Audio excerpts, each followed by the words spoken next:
माई के घाटवा कोयजन बाजन बाजा बाजावा छठी माई के घाटवा कोयजन बाजन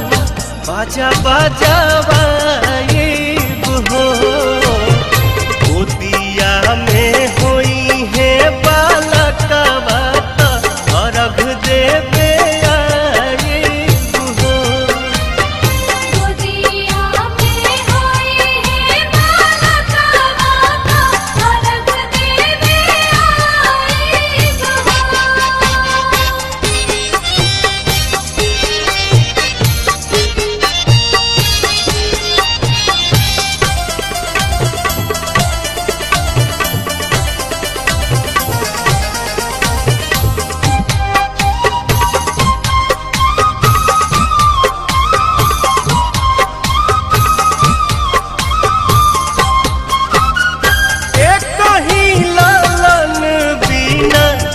छने मनवा सुन सहन लागे हमरो भरावा अंगनवा पूरी जहिया दिलावा के लला सात जलसा कराइब हो पूरी जहिया दिलावा के लला सात जलसा कराइब हो गोदिया में होई है बालकवा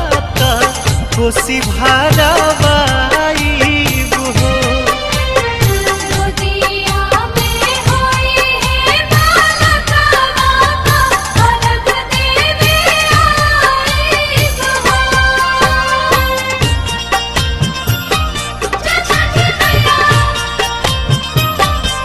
छठी मैया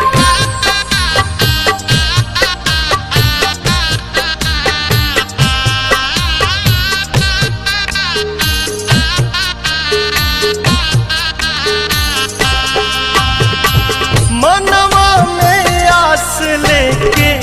रोवेले बझनिया कहिया बसैबू छठी माई हमर दुनिया ऐसन सुनर फल पाइब त सूरज गोहराइब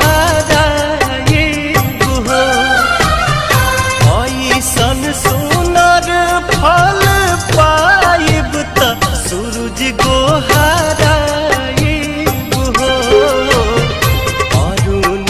पवन के बोलाइब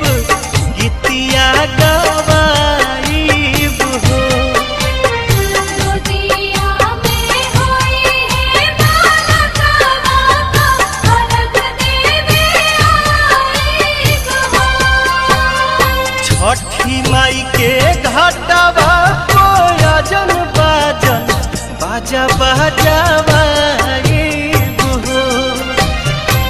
छठी माई के घाटवा कोयजन बाजन